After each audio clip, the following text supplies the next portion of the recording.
Biogênese mitocondrial e envelhecimento. O que é biogênese mitocondrial? O que isso tem a ver com envelhecimento? Qual que é a importância disso? Como você pode melhorar essa biogênese? Vem comigo para entender.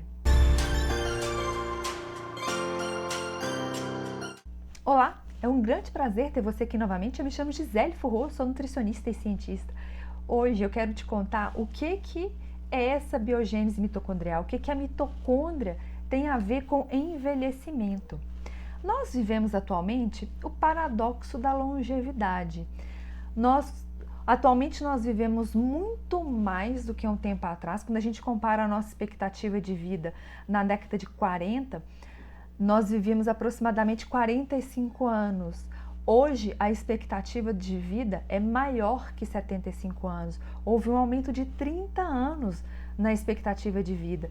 Só que ela trouxe junto esse desafio do envelhecimento, o desafio do aparecimento das doenças crônicas, das doenças degenerativas e neurodegenerativas.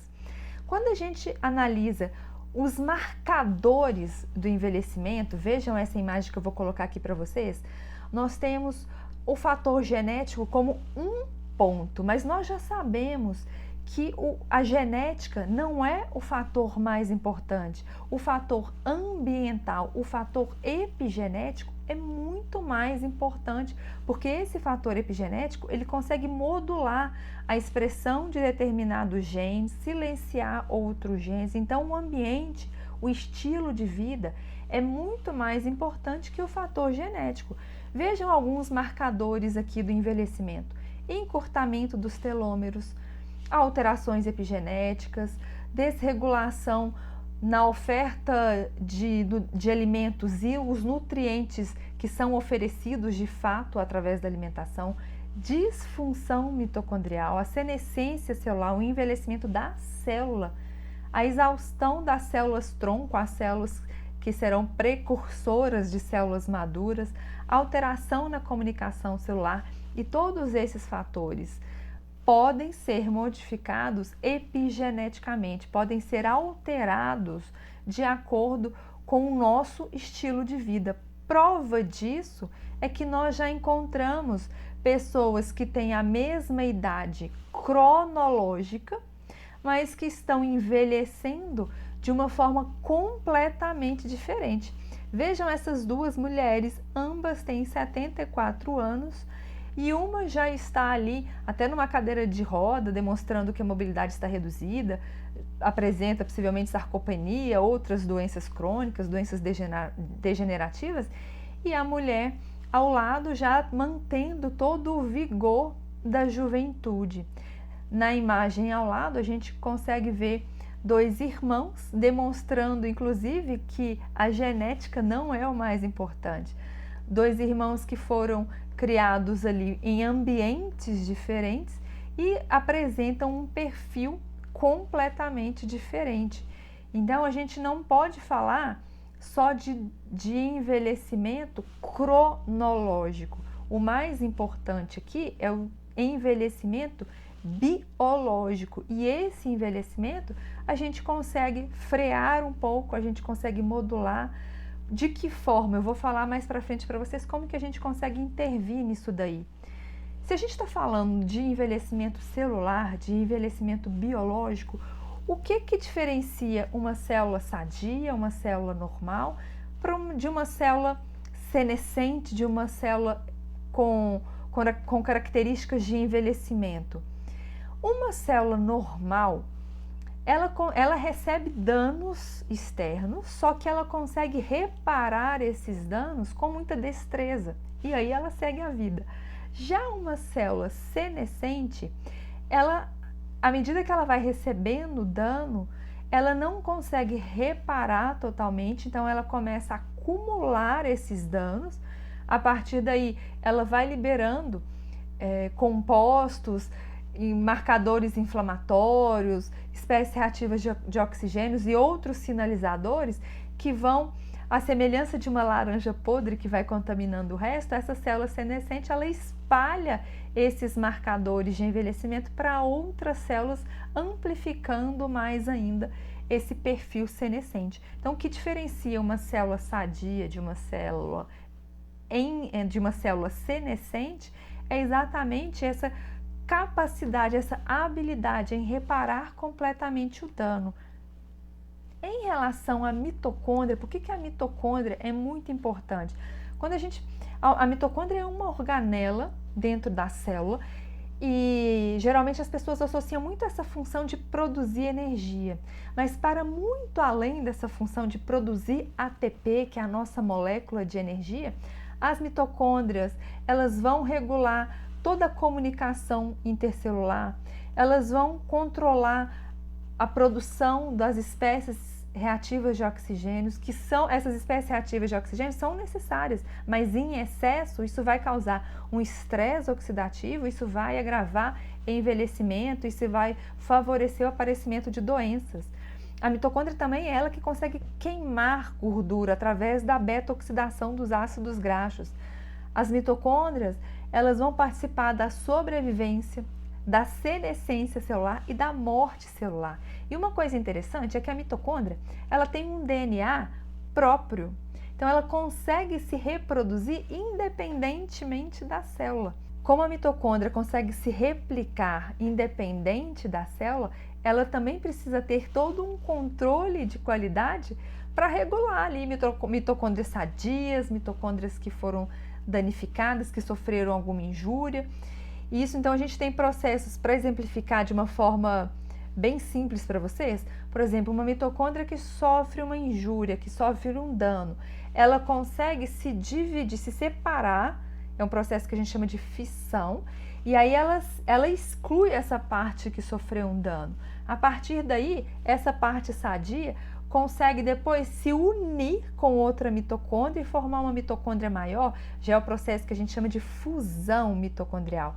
Agora, se essa injúria, se esse dano na mitocôndria foi irreversível, se foi um dano muito maior, essa célula vai entrar num processo de mitofagia, que é o processo de morte da mitocôndria. Então, a mitocôndria regula, consegue manter ali a população de células sadias através desses processos de fissão mitocondrial, fusão, que é a união, e a mitofagia. Só que essa mitofagia, o processo de morte da mitocôndria, precisa ser contrabalanceado com a biogênese mitocondrial, que é a formação de novas mitocôndrias a partir das mitocôndrias pré-existentes. Então, manter esse conjunto saudável de mitocôndrias requer todos esses processos trabalhando de forma harmônica. O que é essa biogênese mitocondrial, então? Ela pode ser definida como um conjunto ali de processos que vai resultar na replicação da mitocôndria, no aumento do número de mitocôndrias. E eu falei para vocês que a mitocôndria tem o seu próprio DNA. Só que o DNA mitocondrial é limitado, ele consegue codificar ali só 13 proteínas. As mais de 1000 proteínas que são necessárias para replicar uma mitocôndria, elas serão importadas do núcleo da célula. Então vai precisar existir uma comunicação entre o DNA mitocondrial e o DNA nuclear, o DNA da célula. Existe uma comunicação, um eixo, uma comunicação bidirecional. A gente costuma falar muito do eixo intestino-cérebro, que é essa comunicação entre o intestino e o cérebro, uma comunicação bidirecional, mas nós temos também uma comunicação bidirecional entre DNA da mitocôndria e o DNA nuclear. Qualquer alteração que ocorrer de algum dos dois lados vai interferir no outro lado. Por exemplo, uma alteração no DNA mitocondrial sinaliza para o núcleo e isso vai mudar a expressão genética dentro do núcleo e vice-versa. Uma alteração dentro do núcleo acaba por sinalizar para a mitocôndria. E é por isso que a base celular de várias doenças crônicas, doenças degenerativas, é exatamente a mitocôndria, a disfunção mitocondrial. O que pode aumentar essa biogênese mitocondrial? Porque por si só, com o passar da idade, a gente tende a perder mitocôndrias. O número de mitocôndrias vai reduzindo com o passar da idade, principalmente em pessoas sedentárias. Esse número ele tende a ser reduzido mais ainda em pessoas sedentárias. Como que a gente faz, então, para manter uma população satisfatória de mitocôndrias? Antes de falar para vocês como que a gente pode intervir, deixa eu só explicar de uma forma bem simples a cascata da biogênese mitocondrial, para que vocês entendam o que eu vou falar, como que a gente vai atuar nessas vias. O regulador-chave da biogênese mitocondrial é um fator de transcrição chamado PGC1-alfa. Esse PGC1-alfa, observem essa imagem, ele pode ser ativado através do AMPK, que é a proteína quinase ativada por AMP. O que é AMP? Eu disse para vocês que a energia das nossas células é proveniente do ATP, que significa adenosina trifosfato, são 3 fosfatos. À medida que as células vão usando energia, a gente vai migrar depois do ATP para o ADP. A gente vai perder fosfato e aí a gente vai passar a ter ADP, adenosina difosfato, 2 fosfatos. Se a gente continuar utilizando, a gente vai passar depois a ter AMP, adenosina monofosfato. O AMP, ele é um grande sinalizador para a célula, porque a célula, quando tem muito AMP, o que a célula vai interpretar? Bom, tá faltando energia, a gente está começando a entrar aqui no tanque de reserva. A gente precisa fazer alguma coisa. Uma das coisas é exatamente estimular a biogênese mitocondrial. E o que pode estimular a biogênese mitocondrial? Exercício físico é um dos fatores que estimula a biogênese mitocondrial. O jejum é um outro fator que vai estimular a biogênese mitocondrial. Por outro lado, o que vai diminuir a biogênese mitocondrial? Qualquer fator que diminua a expressão do PGC1-alfa vai acabar por influenciar negativamente, diminuir a biogênese mitocondrial. O que pode diminuir, então? Um microambiente rico em glicose, rico em açúcar, rico em carboidrato. Se eu disse para vocês que o jejum, que a restrição calórica ativa a MPK, que por sua vez vai ativar a PGC1-alfa, um excesso de glicose diminui essa biogênese mitocondrial. Então, em termos de alimentação, se você tiver uma alimentação rica em açúcar, rica em glicose, rica em carboidrato, ela vai diminuir a biogênese mitocondrial. Acompanhe comigo o raciocínio, então. O envelhecimento por si só, com o passar dos anos, a pessoa já tende a diminuir o número de mitocôndrias. Agora, vamos levar aqui um exemplo, uma pessoa que é sedentária e uma pessoa que tem uma alimentação rica em produtos industrializados, rica em açúcar, rica em carboidrato. Ela vai perder mais ainda o número de mitocôndrias. Perder mitocôndrias significa que a pessoa vai envelhecer mais rápido, significa que a pessoa vai desenvolver pode vir a desenvolver várias doenças, a pessoa vai ter menos energia, ela vai sentir mais cansaço, mais fadiga, ela vai gastar menos energia. Então, nesse contexto aqui, essa pessoa ela também vai engordar mais fácil, porque ela tem menos mitocôndria. É a mitocôndria que vai queimar a gordura, é a mitocôndria que vai gastar energia. Então, o que a gente precisa fazer para melhorar a biogênese mitocondrial? Você pode fazer jejum, você pode e deve fazer exercício físico. O exercício físico, ele é principalmente pensando em aumentar a biogênese mitocondrial. O exercício de endurance, os exercícios aeróbicos cíclicos, eles são importantes, particularmente aqueles exercícios de maior intensidade. Não vale um passeio no parque, uma caminhada assim, não. Precisa ser um exercício com uma intensidade maior. Você precisa ficar ofegante, porque é isso que vai sinalizar ali, não, tá faltando energia, então eu preciso produzir mais mitocôndrias para ter energia, precisa ser um exercício mais extenuante. Esse exercício físico estimula a MPK, que vai estimular PGC1-alfa. O que você pode também fazer, além do jejum, além do exercício físico?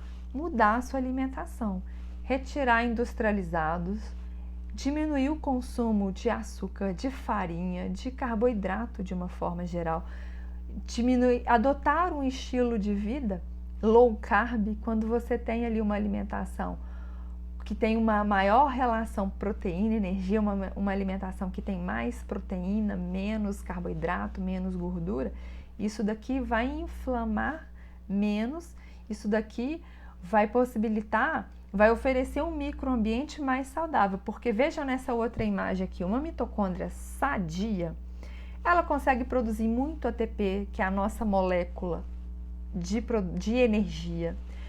Ela produz poucas espécies reativas de oxigênio e quase não tem ali mutação no DNA mitocondrial.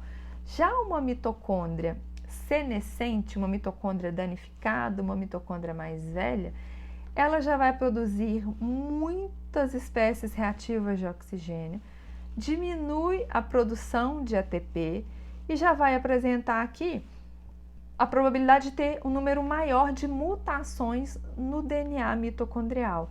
Isso daqui vai aumentar o nosso estresse oxidativo, o que vai acelerar o processo de envelhecimento, pode aumentar o aparecimento ou acelerar o aparecimento das doenças crônicas como diabetes, obesidade, resistência insulínica.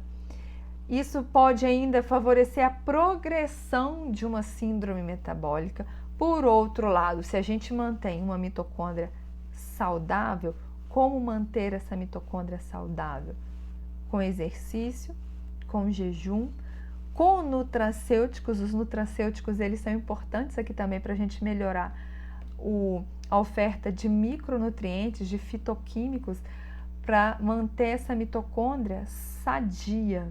Se a gente consegue manter essa mitocôndria sadia, a gente tem o efeito contrário, a gente vai ter uma maior defesa antioxidante, consequentemente, um menor nível de estresse oxidativo.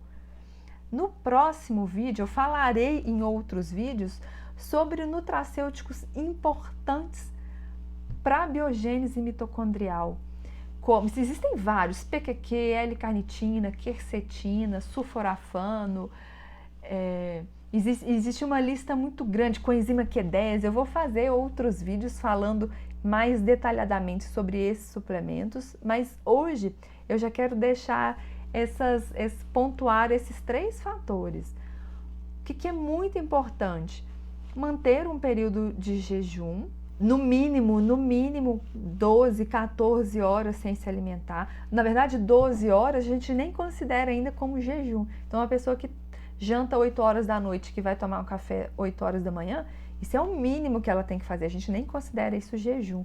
Então, pelo menos umas 14 horas, se você vai jantar às 8 horas da noite, tente antecipar um pouco o jantar, ou então tente deixar o seu café da manhã para um pouco mais tarde, para você manter um período um pouco maior, para ter um período um pouco maior de jejum. Faça exercício cíclico, exercícios de endurance, exercícios aeróbicos de alta intensidade e adote uma alimentação com baixo carboidrato, uma alimentação onde você vai ter ali como base o consumo de proteínas, vegetais e frutas com baixo carboidrato. Então você precisa retirar farinha, todos os produtos farináceos, pizzas, bolos, doces, chocolates, tortas, pães, macarrão. Você vai excluir também tubérculos, principalmente batata, cará, inhame, mandioca. Escolha os vegetais que têm menos açúcar, que têm menos carboidrato. Se você fizer essas mudanças, mudar a sua alimentação, inserir um exercício físico, você vai observar uma melhora na disposição, na energia.